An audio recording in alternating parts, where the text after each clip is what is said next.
Welcome everyone. So good to see you back here. On today's show, I'm going to be talking fashion and gaming. Plus, I'm getting my hands on the Switch Hades, trying to check it out. And then we're going to see if the Watch Dogs Legends game is actually living up to par. But first, let's check out Hades. Looks pretty good.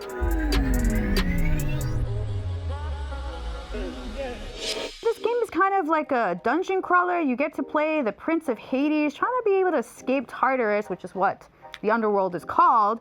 And all the while you have everybody from, Hades' own subjects to monsters to everything in between stopping you from making that happen. The dungeon's kind of like other games you've played before. If you played Undermine or if you played Gauntlet, it's kind of the same thing. You'll need to progress through the game multiple different times and you're gonna definitely die many times. Oh crap, I just died. I would give Hades on the Switch a definite 5 out of 5. It's beautiful, it's fun to play. If you're into dungeon crawlers with a little bit of hack and slash, this is definitely a go-to for you. Now let's check out Watch Dogs Legions on the PlayStation. I mean, to be honest, this is one game that has never been done before where you pretty much play multiple different characters for it and they're all trying to do an objective. And the only way you can be able to grow your Legion is by recruiting new characters. And those characters come with very unique abilities. So you don't know who you can add into the Legion, and that's what makes this game so much fun. And the costumes in this are amazing, which leads me to our guests for today, designer Maxwell Osborne and Collette Gangemi from Anbox. And later we'll be catching up with the founder of Sugar Gamers, Keisha Howard. In the meantime, I'm gonna be playing some more Watch Dogs Legion. Welcome, Collette and Maxwell, to the Power Up. Thank you so much for joining me today. Hi, thank you. Maxwell, your wealth of experience coming from DKNY to your own brand, Public School, what made you want to work with Nbox, and how did you reimagine unisex clothing for gamers? It wasn't top of mind at first, but when you really start to do the research and understand what it is, and being that I grew up playing sports and when I was younger did play a lot more video games than I do now, it was actually interesting to see how this world has evolved and it's treating something like a brand new sport. So that in itself is a challenge.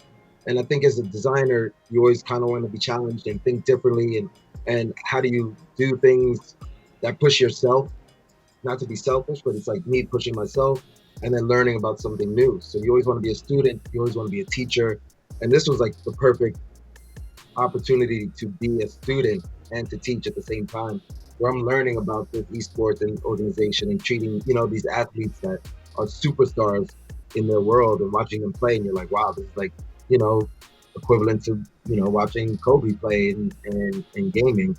I love it. Now, Collette, you come from DC, designing from skate and now snow athletes, but you're now designing for gamers and professional athletes. We spoke about this before, but what's your approach on merchandising from esports athletes to a more greater freedom to gamers and beyond?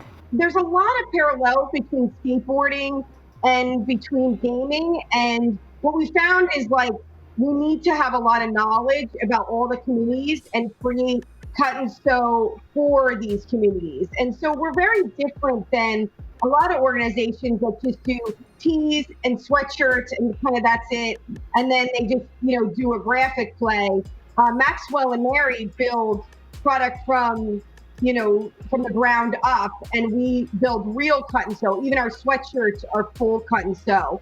So we're very unique. And the reason why we do this is to explore style and performance at the same time. Maxwell, speaking of design, your design mantra, finding perfection in imperfection. Can you explain what that means and find an example within gaming? Yeah, that's pretty much our mantra in general, because being a New Yorker, there's something so beautiful. Yeah, the city's dirty, but that's where it gets its grit and that's where you get your energy from. And it's not so pretty, but it's a perfect city in its own way. And we draw inspiration from that. And then when it comes to Anbox specifically, design ethos is like, how do you make the athlete better? If you're a gamer, how do you move and what makes you become a better athlete? If it's like a detail, making your sleeve a little slicker against if you're playing on the desktop so you can move with the mouse a little faster. It's little things like that we try to find, and might not look perfect aesthetically, we try to, but the imperfections of that is the same. That quote is literally just for how we see New York and how we see design in general. So I've been told you guys have a line with Brian Alcazar. Tell me. Yeah, we do. Tell me about that, Collette. I didn't know about this. Brian is one of the best street photographers in New York. Born and raised in Queens, and but his true back passion, and it was that he worked at Rockstar Games on Grand Theft Auto, which a lot of people don't know about him. And so we forged a relationship with him about a year ago, and felt that what an amazing kind of relationship between photography and then also that his love for gaming and why he loves gaming and why he ended up in gaming as a 20-year-old kid. And so we, Maxwell and Mary, and we call him First, but Brian, worked on a collection together that felt like both Ambox and Brian, and celebrated, his love of street culture in New York. So Maxwell, how was it designing this new line that's dropping December 8th? Thank you so much for giving me my early Christmas present, because this is going to be for me. Because it's so fresh. I freaking love it. I love it. So it's like the epitome of everything gamer, but also like New York. It was actually, again, working with C's is kind of a pleasure. He's very vocal, and he's very, to be honest, like to the point on what he likes and doesn't like, and that makes the design process a lot easier. Where if you give us everything you like, and us and the team get back, we take all that information, dissect it, it becomes an easier draw to draw inspiration and create something that he would like and his consumers. So yeah, it's really listening to the athlete and having a ball and going back to the drawing board. Thank you guys so much for joining me today on the Power Up. Thanks so much. Thanks from the bunker. In 2019, Louis Vuitton dropped a capsule collection for League of Legends that featured a leather jacket with a $5,600 price tag. Yeah, $5,600. Who's buying that? Yet tons of corporate dollars are being poured into the esports and gaming community yearly. Is that a good thing? Is that a bad thing? Well, my next guest, CEO of Sugar Gamers and TEDx speaker, and one of my good friends from a long time ago, Keisha Howard, may have some of the answer. Yo, Keisha, thank you so much for joining the show. Oh my God, thanks so much for having me. I am so missing you, and I'm sending you hugs and positive vibes. But yeah, let's talk about this. We all come together over our love of video games, whether we're hyper casual, whether we're hardcore, whether it's mobile or retro or esports, whatever it is. When we hear the word game or video games, we all kind of can come together. With that being said, I think this poses such a great opportunity for brands specifically who want to make sure that they're relevant way into Gen Z, right? So these brands that we're talking about, like they've been around for a long period of time. And all of a sudden our culture has shifted from pop culture to geek culture and tech culture. So video gamers are one of the most important demographics there are to tap into. You're someone who has seen the digital divide between representation, LGBTQ. Can you talk to us about why there is a lack of representation, why there is this digital divide? Think of it this way, you gotta follow the money, right? And when video games first started to really blow up, all the data that supported that video games was a lucrative industry was based on white males between the ages of 14 and 25 or something to that effect. And that data set wasn't really expanded.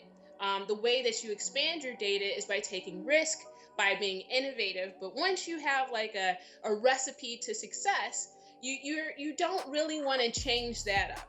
So now that everybody is a gamer, exploring what those emerging markets looks like it's going to be expensive. It's going to be some risk taking. Diversity and inclusion efforts, even though it seems like a logical direction to go in, not everybody appreciates them. Not everybody wants to see women or people of color or LGBTQ represented in their marketing. So brands have to make a decision on where they stand.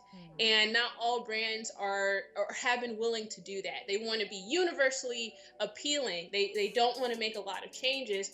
But I'm glad to see that there are some companies that are just like, no, we're going to stand for inclusive marketing. We're going to tap into, these emerging demographics that haven't, had the attention that they deserve. Now, for those companies that are thinking about getting to esports or gaming and they don't know how, but they still want to be able to represent all gamers, what are some advice you would give them? How would they approach coming into the scene if they've never been a part of the scene before? I've spoken to so many executives in this space, and they're just like, data, return on investment, ROI. And, you have to be a real person. Video gamers are human beings. We're not these consumers that you're just going to make $1 off of. You have to get to know the different demographics of people, the different communities. Not all gamers are the same. The people who play Call of Duty might be very different from some of the people that play Animal Crossing, which might be very different from the community around League of Legends. And you have to sort of know where you want to fit in and actually have a human approach. Really get to know who these gamers are and why they're in that space. What about this game? What about this space is appealing, and tap into that. Now let's talk about some popular games that are out there. Obviously the biggest one that we've seen, even AOC play, was Among Us. Talk to us about why games like these are so popular that even politicians and other content creators like Corpse Husband are playing these games. Specifically Among Us, it's a pick up and play game, and it's more fun to play with people that you know. There's not a lot of stakes here, right?